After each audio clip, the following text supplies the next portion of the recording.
गीता के 51 अनमोल वचन। कोई कुछ भी कहे, बस अपने आप को शांत रखो, क्योंकि सूरज कितना भी तेज क्यों न हो, समुद्र कभी नहीं सूखता। जहाँ आपकी कोई कीमत नहीं है, वहाँ पर रुकना अनुचित है, चाहे वो किसी का घर हो या किसी का माँ बाप। जब कोई हाथ और साथ दोनों ही छोड़ देता है, तब कुदरत कोई न कोई उंगली पकड़ने वाला अवश्य ही भेजता है। उसी का नाम कान्हा है। जो माँ को नियंत्रित नहीं करते हैं, उनके लिए वह शत्रु के समान कार्य करता है। और जो व्यक्ति जो चाहे बन सकता है, यदि वह विश्वास के साथ उचित वस्तु पर लगातार चिंतन करे। विजेता नहीं होता, बल्कि किन रिश्तों के सामने कब और कहाँ पर हरण है, यह जानने वाला भी विजेता ही होता है। जो लोग बुद्धि को छोड़कर भावनाओं में बह जाते हैं, उन्हें हर कोई मूर्ख बना सकता है। और वक्त मनुष्य को अपने कर्मों के संभावित परिणाम से प्राप्त होने वाली विजय या पराजय इत्यादि के बारे में सोचकर चिंता से ग्रसित नहीं होना चाहिए। आत्मा पुराने शरीर को वैसे ही छोड़ देती है, जैसे मनुष्य पुराने कपड़ों को उतारकर नए कपड़े पहनता है। जैसे जल में तैरती नाव को तूफान उसे अपने लक्ष्य से दूर ले जाता है, ठीक वैसे ही इंद्रिय सुख मनुष्य को गलत रास्ते की ओर ले जाते हैं। आपका विश्वास एक पर्वत को भी खिसका सकता है, लेकिन आपके मन का संदेह दूसरा पर्वत खड़ा कर सकता है। हमारा खुद पर विश्वास होना बहुत ज़रूरी है, क्योंकि हम अपने रास्ते पर खुद चलते अपनी इच्छा शक्ति के मध्य से अपने आप को नई आकृति प्रदान करें। अपनी पीड़ा के लिए संसार को दोष मत दीजिए। अपने मन को समझो, तुम्हारे मन का परिवर्तन ही तुम्हारे दुखों का अंत है। खुद को कमज़ोर कभी नहीं समझना चाहिए।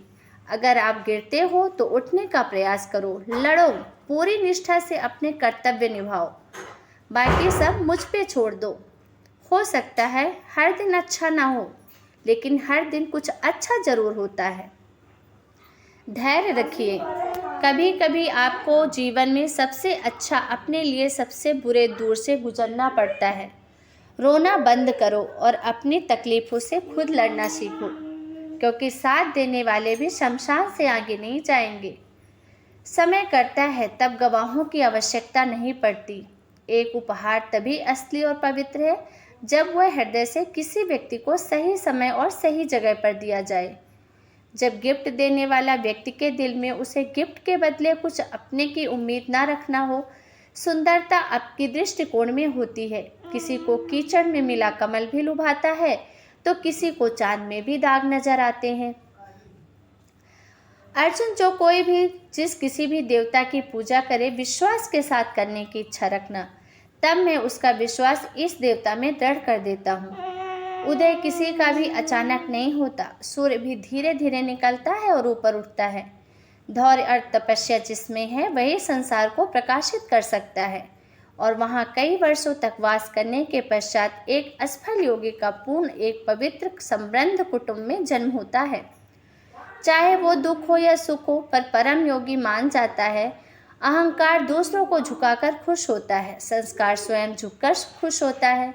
जब सत्य से लड़ाई होगी तो सत्य अकेला खड़ा होगा और सत्य की फौजी लंबी होगी, क्योंकि सत्य के पीछे मूर्ख का झुंड भी होगा। जब परिवार के सदस्य अप्रिय लगने लगे और पराये अपने, तो समझ लीजिए कि विनाश का समय आरंभ हो गया है। क्रोध आने पर चिल्लाने के लिए ताकत नहीं, मगर क्रोध आने पर चुप रहने के लिए बहुत ताकत चाहिए होती है। जो आपका है वो आपको मिलकर ही रहेगा, फिर चाहे उसे छीनने के लिए पूरी कायनात एक हो जाए। दो प्रकार के व्यक्ति इस संसार में स्वर्ग से भी ऊपर होते हैं। एक वह जो शक्तिशाली होकर भी क्षमा कर देते हैं, और दूसरे वह जो दरिद्र होकर भी कुछ दान करते हैं। प्रेम शरीर या सुंदरता को देखकर नहीं होता है, प्रेम हृदय से होता है। जहाँ दो हृदय मिल जाएं, वहीं प्रेम जन्म लेता है। यह व्यक्ति को अच्छे से जाने बिना दूसरों की बातें सुनकर उसके प्रति धारणा बना लेना मूर्खता है। अगर साफ नियत से मांगा जाए तो ईश्वर नसीब से बढ़कर देता है, और जब भी विनाश होने का प्रारंभ होता है, शुरुआत वाणी के संयम खोने से ही होती है। जीवन में सब कुछ खत्म होने जैसा कुछ भी नहीं होता। हमेशा एक नई शुरुआत हमारा इंतज़ार करती है। जीवन में यदि खुश रहना है तो अधिक ध्यान उसी चीज़ पर दो जो आपके पास है, उस पर नहीं जो दूसरों के पास है। उस दिन हमारी सारी परेशानियां खत्म हो जाएंगी। हमें यकीन हो जाएगा कि हमारा सर कम ईश्वर की मर्जी से होता है। विपत्ति में धैर्य, वैभव में दया और संकट में सहनशीलता ही श्रेष्ठ व्यक्ति के लक्षण हैं। जो व्यक्ति स्पष्ट और सीधी बात करता है उसकी वाणी कठोर जरूर होती है, लेकिन वह कभी किसी के साथ छल नहीं करता। जो अच्छा लगे उसे ग्रहण करो, जो बुरा लगे उसका त्याग कर दो। फिर चाहे वो विचार होकर हो या मनुष्य बुराई, बड़ी हो या छोटी, हमेशा विनाश का कारण बनती है। क्योंकि नाव में जहाँ छोटा हो या बड़ा नाव का छेद डुबा ही देता है और परिवार और समाज दोनों ही बर्बाद होने लगते हैं।